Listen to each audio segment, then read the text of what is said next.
Hello everyone, welcome back to a new video, and this 5 mini series of videos that I'm gonna do for October are gonna be a bunch of spooky type videos. So you're not gonna get a lot of variety, a lot of me talking about anime, JoJo, stuff like that. These are gonna be spooky times. Doesn't mean I'm not gonna upload anything like that, or if I'm streaming, which you should check by the way. But these videos will all consist of horror based themes, tragedies, basically scary spooky shit. And today, well, it's no exception. The deep web. Oh my god, one of the biggest topics that I have been requested to talk about, and just a theme that is prevalent amongst lost media and things that I've covered in my YouTube channel, from alleged dark web anime, dark web video games, and many more BS. The dark web has been a big part of this channel, and I have never really spoken at length about the dark web because it's been basically pounded to the ground, talked about so much that I don't want to see myself as a copycat and talk about it as well. So I decided, why not do one of the biggest Halloween traditions and just watch horror movies? And why not implement the dark web? Why not combine these two topics and create one big video talking about dark web movies? Now, sadly, I'm not the first one to talk about dark web movies. Everybody's covered unfriended dark web. Mr. GG made videos talking about specific dark web movies that are in my list, but I decided, you know what, I already made the script, I already watched the movies, why waste this perfect time and talk about why the dark web as a topic can't produce any good movies. Think about it, all these movies that I'm going to talk about right now are no higher than a 6. That's the highest rating I'm giving the movie, by the way, spoiler alert. And spoiler for all these 5 movies that I'm going to talk about. If for some reason you guys want to watch it, I'm going to discuss and review it, so beware. And with that being said, please like, subscribe, comment down below which one of your viewings, if you have seen any of these movies, was the best out of these 5. Which one did you prefer? What are your experiences watching these movies, and what do you rate them? Am I wrong? Did I go too hard on these movies, or did I go too soft? With that being said, let's go with the first movie.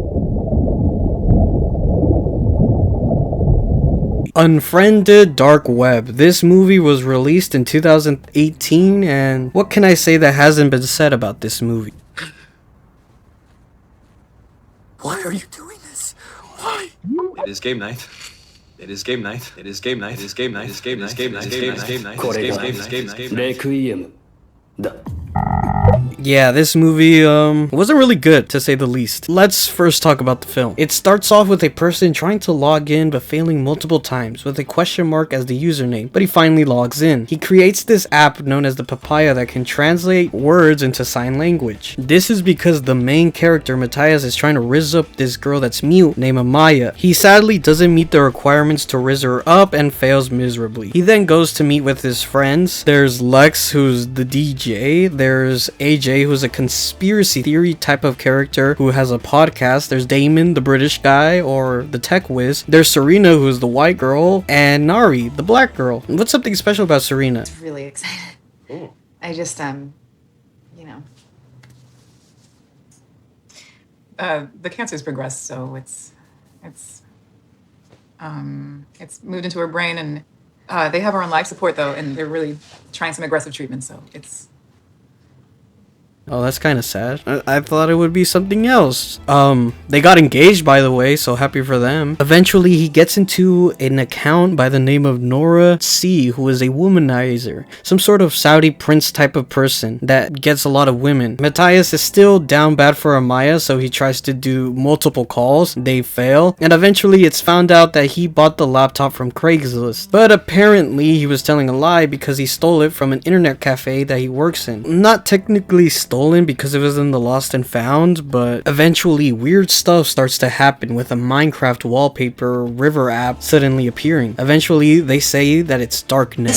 This is Darknet. And the laptop is used for bad stuff, like looking through people's information, exchanging Bitcoin, and multiple other things. Matthias is a nosy individual and eventually starts lurking into the guy's laptop, where he finds videos of a man killing people and getting rid of their bodies, which I guess can be considered snuff film. A girl named Kelly gets abducted by the man who wants his laptop, and I have a problem with this guy, but I think my examples and the actual problems will be shown later on this film. He threatens them Clem says that if any of them leave or go into a phone call, he's gonna kill them. Guy's an idiot, by the way. He can't let his friends leave, and they immediately think it's some sort of ARG. He explains and shows us why he has no Riz and only has the balls to become the Rizzler when his life gets threatened. He eventually tries to extort the man, gets all of his Bitcoin and transfers it to another location, but then we find out that there are other people that are in charge. They're called the League of Charon, which is supposed to be this like Greek mythology, Roman mythology, Norse mythology, satanical, I don't know, group, but they eventually hack him and then Lex dies.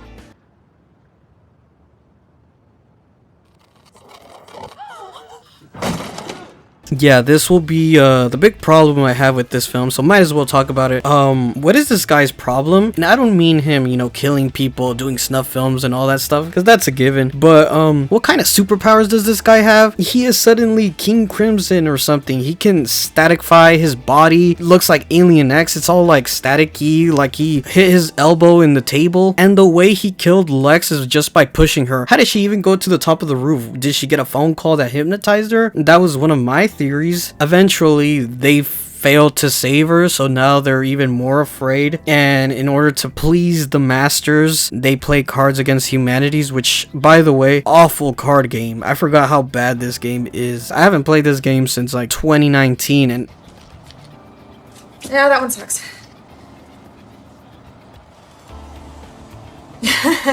oh my god. Eventually, they killed the podcast guy by, I don't know, reworking his podcast clips and making it into a shooting manifesto, which ends up him getting gunned down by the police. Nari eventually leaves to, I guess, pick up someone, but gets thrown into the train, battle royale style. And Serena just gets killed by some random glitch person. It's so stupid. Eventually, it's found out that the hackers were playing this 4D chess, where they were like 10 steps ahead. They really think this guy was just gonna grab some random laptop to begin this whole thing. I have more questions and I'll talk about it. I'm just gonna end this. The hacker guy dies. One of the static guys, Alien X, kills him by hanging himself, making it look like he hanged himself, and is probably gonna put in multiple viruses in his laptop because they call the police. Eventually, Matthias is trying to find the girl that he wants. He is too late. The girl that he likes, the mute girl, is tied up, probably gonna be in a snuff film, and he dies.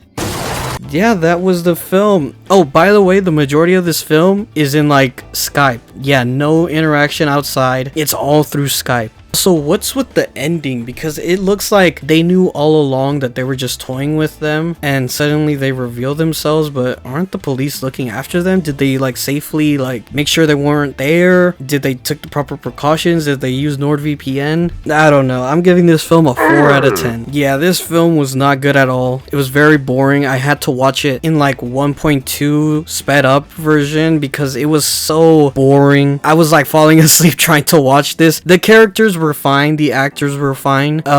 Mostly the ones in Skype, they were okay. The guys that were suddenly the hacker elite, Sharon, those were just random people they got. Probably tell them to, hey, put on the ski mask and look menacingly. The guy whose laptop was lost was probably the worst actor there. Yeah, everything was horrible. I don't know, suddenly the dark web has this like superpowers where they can just teleport wherever they want with staticky effects. I know the whole purpose of these films, not just Unfriended Dark Web, but the original one, is to look like these are just, you know, casual friends talking and things go horribly wrong. And I can appreciate that. But oh my god, it is so boring waiting for something to happen. And once it happens, it's not even that good. Again, 4 out of 10. Let's move on. Dark Web Cicada 3301 was a film made in 2021, directed by Alan Richardson of the Reacher series. This is probably the film with the biggest production next to Unfriended Dark Web because it's actually, you know, incorporated with other big film companies like Lionsgate. So you can tell they put some major effort for this, and they kind of did. A lot of the actors weren't that bad. A lot of the backgrounds, a lot of the effects weren't as bad as you would think. It kind of reminded epitome of John Wick in a way. So this film mostly talks about Cicada 3301. Now, short summary, if you guys don't know, Cicada 3301 is the name given to a series of 8 complex puzzles that appeared online between 2012 and 2014 under the signature 3301. The first puzzle began on January 2012 on 4chan and lasted nearly a month, with new rounds following in 2013 and 2014. While the first 2 were solved, the third remains unsolved. The puzzle centered on cryptography, data security, steganography, and online anonymity, claimed to be a recruitment tool for intelligent individuals. After a pause in 2015, a new clue surfaced on Twitter in 2016, and Cicada's last confirmed message was posted in April 2017. Warning against unsigned puzzles, the mystery has been described as one of the internet's biggest unsolved mysteries. Cicada 3301 isn't that much connected to the dark web. There has been, I guess, allegations of illegal activity like hackers that use the dark web that are connected with Cicada 3301. Again, this is hearsay, and you're gonna hear a lot about this during the film, so let's just get started. The film starts with a guy called Connor, who is in jail going through trial. Connor is a mathematician, super prodigy, mega mind, Sheldon Cooper individual who has an eidetic memory. He's a super prodigy, so much so that even his dad in a flashback abuses him, like throwing smoke and cigars at him. Eventually, we get to find out that he uses the dark web to sell credit cards, but he does this to bad guys because he might be a bad guy, but is he really a bad guy? Eventually, we get to find out that Cicada is some sort of organization that's about anarchy and oppression. Bro takes the Cicada test to prove himself. He has this big ego or pride where he just wants to prove himself to himself, I guess. Oh, fun fact, when I was watching this film, suddenly this appears.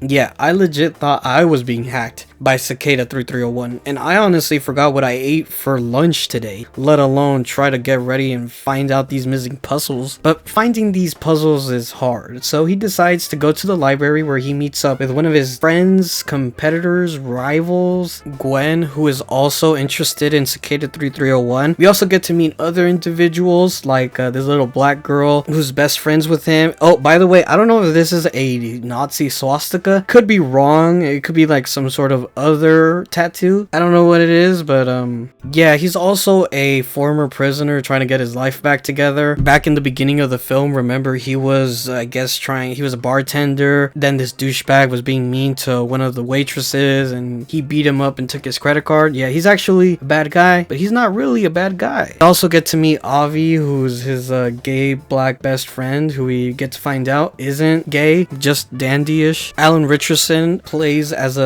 some sort of NSA agent, where they eventually get Connor and tell him, hey, we're gonna make this deal. We're trying to find out Cicada 3301, but we don't have the manpower, we don't have the intelligence to do so, but we know that you have the power, the intelligence, and the drive to do it, so we're gonna basically force you to do it. We are gonna give you money, but if you don't do it, we're gonna send you back to jail. Which also, they splice in like funny moments in the film because Connor's retelling the story to the judges, so he's gonna put stuff like he was getting assaulted by Alan Richardson. Eventually, with the clues, they were able to find multiple QRs, which leads them into this big party in London where they talk about being a part of the Cicada 3301. They are the most intelligent individuals on planet Earth, and now they are a part of, I guess, the elite or something. Oh, I also forgot to mention that there were like men in deer costumes. Again, I don't know what this was. I don't know if they were trying to also look for the Cicada 3301, so they were tracking them down. Alan Richardson was in a baby costume. Yeah, let's just finish the story. So eventually we get to find out that Cicada is essentially some sort of mafia. The reason why I say this is some sort of John Wick inspired movie because it has like hologram waitresses and sex parties and cocaine and drugs. It's a literal orgy. I guess this is what Cicada 3301 is, but we eventually get to find out that Cicada 3301 is this guy called Philip. He does some evil monologues monologue talking about like the world and how they need to be controlled and all this stuff. Eventually things happen. It is showcased that Philip was not Cicada 3301. It's some sort of organization similar to Charon. There's a bigger looming authoritative group that is Cicada 3301, and he was just, I guess, the speaker head. It's kind of giving Iron Man 3 with the Mandarin, where he pretended to be the Mandarin but he wasn't. He was just some British actor. Same thing, he dies and Connor's eventually found by the NSA agents, and the film it ends kind of weird. So Connor eventually hits them with the biggest clapback in history, where with the help of Cicada 3301 he is able to blackmail not just the NSA agents but the judges that were gonna send him to jail and, you know, gonna give him his sentence. He blackmails everyone, gets out scot-free. Not just him, his best friend, who was also caught by the NSA agents, he gets out and also gets the $1 million or whatever. He just leaves and tells them to suck it. Yeah, and the ending is even more insane. So I forgot to mention these 2 points because this shows how insane this film is. You know that little black girl from the beginning of the film? Oh, she's so sweet. She dies, I think. We get to see Connor go back to his apartment and suddenly the mom is over there with what looks like a corpse. Yeah, so that little girl dies. I don't know if this was a Cicada 3301 thing, but he says he was gonna get revenge, but then eventually needs their help. And by the way, the mom is at the bar where they're celebrating. Again, it is not said that the girl is ill. You know, she hasn't been poisoned or anything, and the whole thing is covering her body. We don't get to see her like sleep. We don't get to see her being rushed because she's having some sort of aneurysm or anything. That whole thing is covered. She's dead and the mom is over there celebrating. And our main character, the bad guy that's not that much of a bad guy, just doesn't care anymore. He wanted to kill Cicada 3301. Now he's done with the revenge because he got bought out. Oh, by the way, Gwen, she was like a double agent or something. She said she was gonna team up with him. She was actually working with Cicada 3301, but she lies. She gets shot but survives. Yeah, this film was a lot. And even though you could hear my displeasure with the film, this was actually the best film out of the bunch. I give it a 6 out of 10. This was no horror film. Nothing of it was scary or creepy. They try to put, like, you know, as I said, images similar to John Wick. It feels like your standard 2010, 2015 to 20 action film. They just plastered in Cicada 3301 and added stuff like dark web and Bitcoin to make it look, you know, scary and ominous. That's all they did. I guess if I have to recommend a movie, this one would probably be the one. It's not like horrible. I was able to watch it and not fall asleep, but at the same time, I wasn't being glued to the screen thinking, oh my god, what is this Cicada 3301 organization? I need to know more. I need to start also becoming and entering these puzzles. No, it was just a standard action film with a dark web paint making you think it's gonna be some sort of dark web movie, but it really isn't. Let's move on. Dark Web 2017. It's an anthology series, alright? I don't like this film. Let's talk about it. So the first portion of the anthology series is Makeup with Nikki, which is the infamous video of her bashing her head until she bleeds. If you don't know what this video is, it's actually from another movie TV series called The 15 Experience. I remember it went viral back in the day, so I guess that's why they put it. There's a lot to cover here. So it first starts off with the guy from the Human Centipede 2 talking with some guy in the internet saying he's ready, he's not ready, he's gonna be ready. He brings in a prostitute. Oh, by the way, this is spliced into each anthology, so after each entry it brings in moments and, you know, little clips of this guy and whatever he's gonna do. I'm just gonna spoil it right away. He gets a prostitute to fuck, he leaves the prostitute, she drinks water, he knocks her out, he's over there dancing, celebrating, the prostitute knocks him out, and she eats him, and that's basically it. Yeah, not that very interesting. Moving on.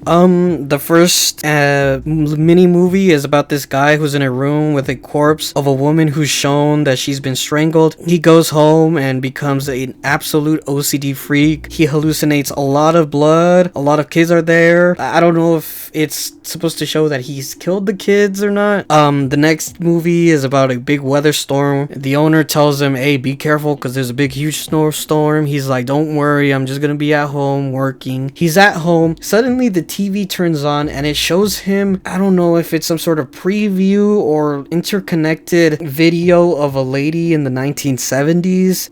Eventually he finds out that this lady's gonna be murdered that day. He stops it, but he gets murdered by the landowner, and it's eventually found out that the owner is the one who killed the lady. The lady is able to break the curse, kill the landowner, and saves the guy. The next film is about a couple of people trying to get a job in a new corporation. They then realize that they are being hunted down. One of the guys gets immediately shot. Another girl gives up. Another guy gets shot. There's a story about this girl who's a part of the group that are hunters. She doesn't want to kill, and that bites her in the ass because the only survivor kills her, in which the guys that were hunting her tells them, "Nice shot, kid," and eventually tells her that she got the job. So now she's a hunter. The next movie is about a girl who gets kidnapped by Ultraman and Black Noir. She's in some sort of death trap, being humiliated with every inch of her body. Then we get to find out that she's actually in a TV show. Yeah, and she, by the way, she wins $200,000. That's pretty good. And the last film is about a girl on Tinder, and she realizes she was being stalked the whole time, and that's it. Yeah, not that good. I give it a 2 out of 10. A lot of these anthology movies didn't even have nothing to do with the dark web. The only one that had an ounce of, I guess, similarity to dark web was the beginning one with the creepy guy talking to someone in some sort of chat room. But even then, that could be found in the clear net. None of these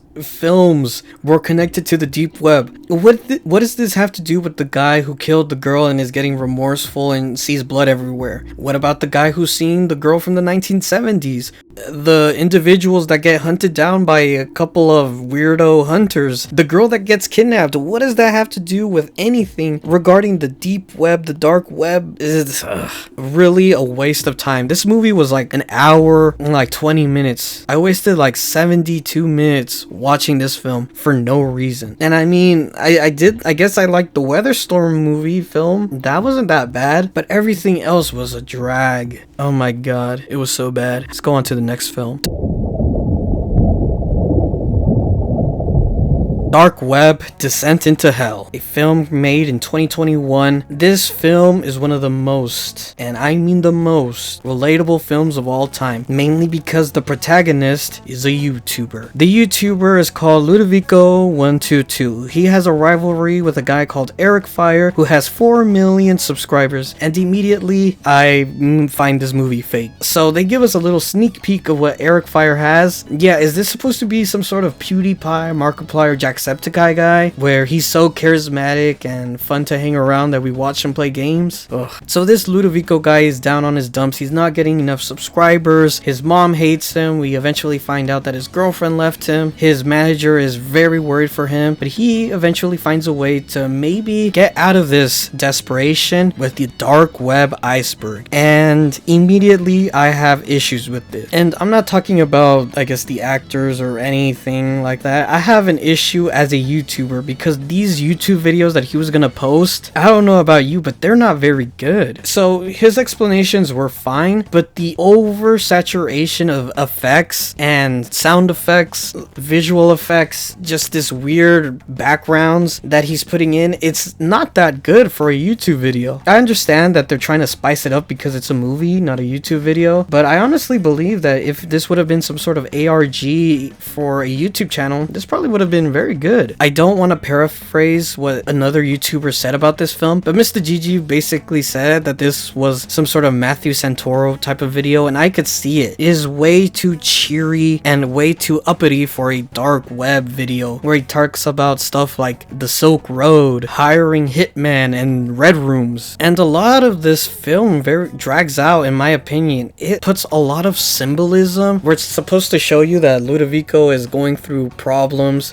I don't know if he's like schizophrenic or something. He has to take meds. As I said, there's a lot of like symbolism and all of this stuff in the film, but in my opinion it drags a lot. And there are a lot of portions where it drags, where he watches videos of the things he's gonna talk about in the iceberg, and then later on we get to see him talk about it in the iceberg itself. Why are we getting a double dose of some sort of experiment where they were able to keep a dog's head alive for a long time? I don't want to know about that 2 times. So I guess we have to talk about the film itself. Yeah, it's this guy going crazy and a lot of subliminal videos being shown of him basically being a murderer. I'm just gonna say it out there. He's a murderer. He probably killed his girlfriend. He probably found someone to kill Eric Fire because he eventually dies being burned alive.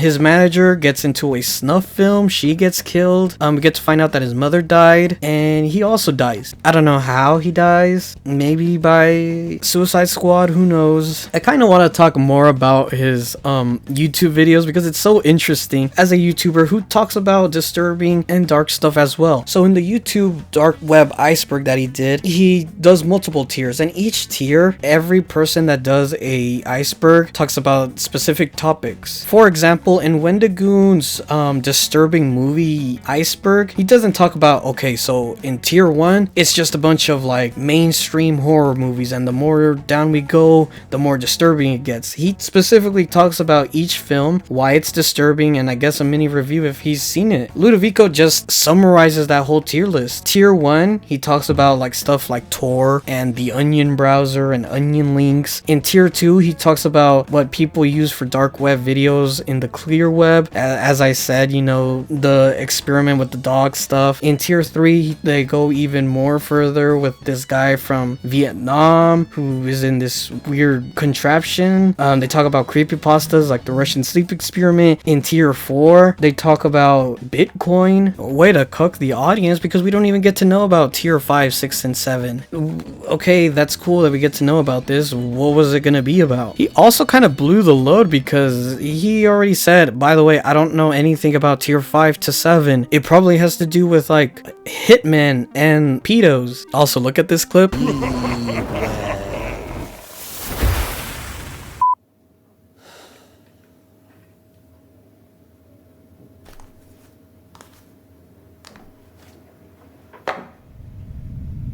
Probably the most relatable clip for any person that does content creation. If I have to give, I guess, a ranking for this film, I give it a 5 out of 10. Again, a lot of it wasn't bad, but it was just very boring, and I was more interested in the way he was doing the YouTube videos than the actual story of him being this mass murderer who has mental issues and is using the dark web. That's all forgotten. I'm over here wondering what type of effects he's using. Alright, on to the last one.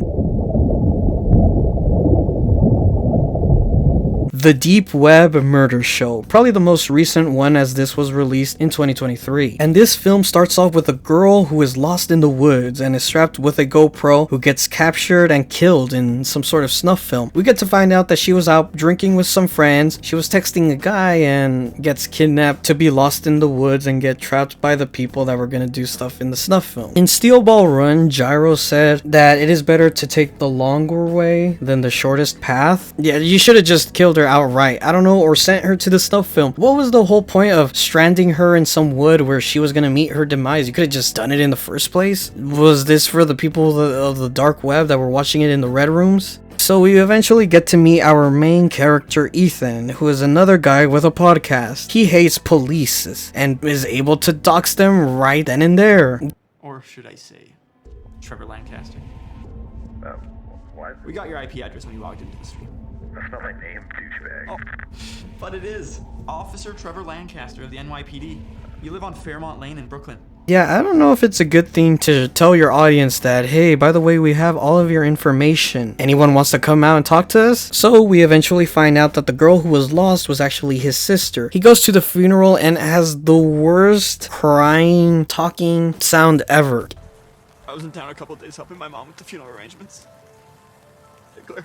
It sounds like he wants to cry, but he can't cry, so it just sounds very fake. It's very cringy. After the funeral, we get to meet some of his sister's friends. There's Kate, who we get to follow on the story, and then there's the other girl. We'll see her later on. Kate is a fashion designer who has a boss that is just riding her ass. Eventually, we get to find out that there was more to the story than what Kate told the police. Together in quarantine, and we started looking at this thing called the dark web. It's a place where you can be absolutely anonymous. Really shady shit happens on there, like we get to find out that for some reason, Kate, and the main character's sister went on the deep web. For some reason, went into a red room and added money so they could, I guess, take the girl's nails, but it led to her being killed, and for some reason they were being targeted. How does that make any sense? Did they report it to the police? Why were they targeted to begin with? Wouldn't anyone who would be in the red room be afraid? But don't worry, they're not alone because they have a man in the inside. They have a pro hacker elite by the name of Shadow Monkey, who kind of reminds me of Asmongold. Really fucking twisted. Have you seen it before? Eventually, Ethan rage baits into helping them. They eventually had to go their separate ways because Kate has to finish doing some dresses. Ethan offers to stay with her and she declines. Now, this is interesting because when they were talking in the cafe about what they were doing, they found out that they were being stalked. So I don't know what's the deal with her not taking the offer to be with someone. And she doesn't do this not just once, she does this multiple times. Makes some girls very, very happy. Since we're throwing around compliments, you're one of the most beautiful girls I've ever met. I always wanted to ask you out, but Mandy made it pretty clear you were off limits. Wow. I am sorry. I overstepped. No, I'm glad you said that. Because I have something to admit to. Damn, Matthias can use some of that dead sister riz. Eventually, we get to find out that, yeah, Kate wasn't alone, because she gets abducted by this clown girl and her deep web clown friends. We also get to find out probably the worst police of all time. This out there. Maybe she was playing a trick on you. Did you think about that? A joke. Really? Well, you never know. She told me that her and Mandy were into some pretty dark and disturbing stuff. Playing tricks on each other. Yeah, now we understand why Ethan hates policemen. No! Don't you fucking touch me with that! What type of sound is that? Why'd you have to add sound to the syringe? Oh, by the way, we found out that the friend who was in the funeral, you know, with Kate, she immediately got abducted after the funeral. How come Kate didn't even know about it? Aren't they supposed to be like best friends? She even said it herself. Ethan immediately finds out that Kate has been abducted and immediately gets on the go. He and Shadow Monkey prepare themselves. Shadow Monkey got that strap in him and Ethan's got a can opener. Interesting. Yeah, no issues with me. Eventually, Ethan puts on his big boy pants and immediately goes and attacks the deep web clowns with the help of Shadow Monkey's final note. And he immediately gets caught. Oh, I forgot the friend's name is Claire, but that doesn't matter because she's dead, by the way. Ethan escapes. That's a good thing, especially with his method. I always knew Shadow Monkey had it in him. He knew this was his greatest call. If he got a gun, he would have got taken away, but with the can opener, he was able to escape and get Kate out of there. They had a little scuffle with some of the deep web clowns. The girl deep web clown escapes while the other ones get killed by Kate and Ethan. By the way, there's a lot of flashing lights in this final battle. Yeah, it ends with one of them dying in some sort of CGI way. The police show up and we get a time skip. 1 year later happens with the main character Ethan writing a book about the deep web murder show. He talks about it and finds out that maybe it is not over. He gets with Kate, which is probably the best ending for him, but sadly, next item up for bid, lot 367.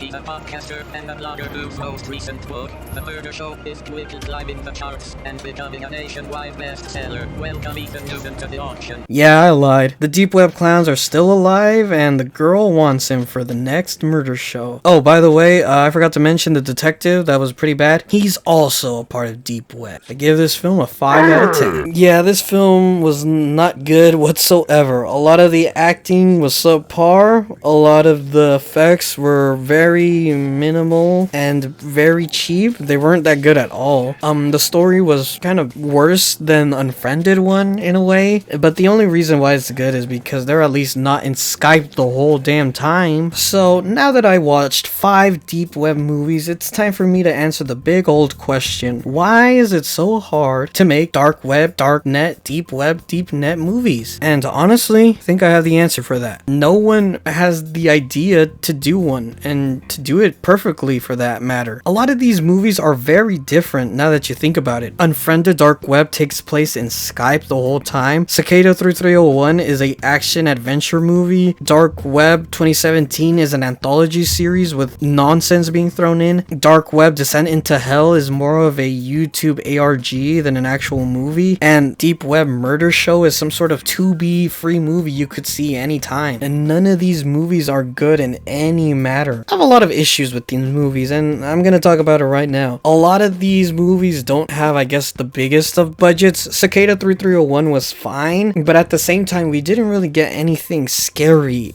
within the movie. The scariest part was supposed to be these deer that were following them, but they eventually get taken out very easily. They were just regular guys, I guess, trying to find Cicada 3301 before they did. As I mentioned, Cicada 3301 was the only one with the most decent budget because it was backed by big film productions. Unfriended, Deep Web was all done in Skype. There wasn't really that much effects done because they were all in the same 5 places until the ending where it was in some abandoned building and outside. Dark Web 2017 is just a bunch of short films taken from the internet. Descent into Hell is shown really to a YouTube Red show, and I already talked about the Tubi style effects that was in Deep Web Murder Show. As one of the biggest things that has to be done when using a Deep Web movie, it has to have a good budget. And another thing is the usage of Deep Web as a whole. I wanted to mention this honestly since the beginning, but a lot of these films kind of force themselves into mentioning deep web stuff that doesn't even have to be involved. A lot of them say, oh, is this Bitcoin? Is this Darknet? Oh, this is where you can hire hitmen. This is where the Silk Road was. This is where people buy illegal passports. Oh, this is where people buy, CP and all these degenerate, disgusting stuff. And also, this is where the red rooms happen. This is where all the snuff films can be seen. It's like they force themselves to talk about it. Unfriended Dark Web literally had a moment where they were just talking information about Dark Web and not in a good way. And even then, probably the biggest problem is what type of genre do you even do it? Cicada 3301 was an action adventure. Dark Web Unfriended was like a horror thriller, if you even want to say that. Dark Web 2017 was just a bunch of short films spliced as a Dark Web anthology series. Descent into Hell, I already talked about it, YouTube Red short movie. I could honestly see it close to The Thinning starring Logan Paul. And Deep Web Murder Show, as I said, looks like a bad TV show movie. A lot of these films were very boring, very mediocre, and in some cases just plain out bad. If I had to give a ranking, I'd rank them in this order. Dark Web Cicada 3301 is first. After that, it is Dark Web Descent into Hell, then Deep Web Murder Show, Unfriended Dark Web, and Dark Web 2017. Now, before leaving, VVTex, how would you do a Dark Web movie? Well, to be honest with you, I don't even know if you can make a Dark Web movie. The Dark Web is such an interesting thing because there's still so much left to learn about the Dark Web. As a YouTuber and a fan of YouTube videos regarding Dark Web, it is such a hard topic to follow because you don't know what way you would go. Would you go the J Station route and make Dark Web unboxing videos? Are you gonna treat it in a big, scary manner? Are you gonna, for some reason, make Cicada 3301 or Sharon and make Deep Web as this big organization that's ruling the world? Is it gonna be this mystery monster entity? Is it just a bunch of weirdo clowns making snuff films? It's hard to tell, and sadly I can't be the one to tell you. Thank you guys for watching. It was a long time preparing this video, watching these 5 movies, honestly back to back. It was very tiring. I had to do my best, but for you guys and for Halloween's sake, I had to do it. So remember, please like, comment, subscribe to the channel. We're almost to 6,000. It would please me very much if we get to that before the end of the year. But again, it is what it is. Thank you guys for watching. Bye.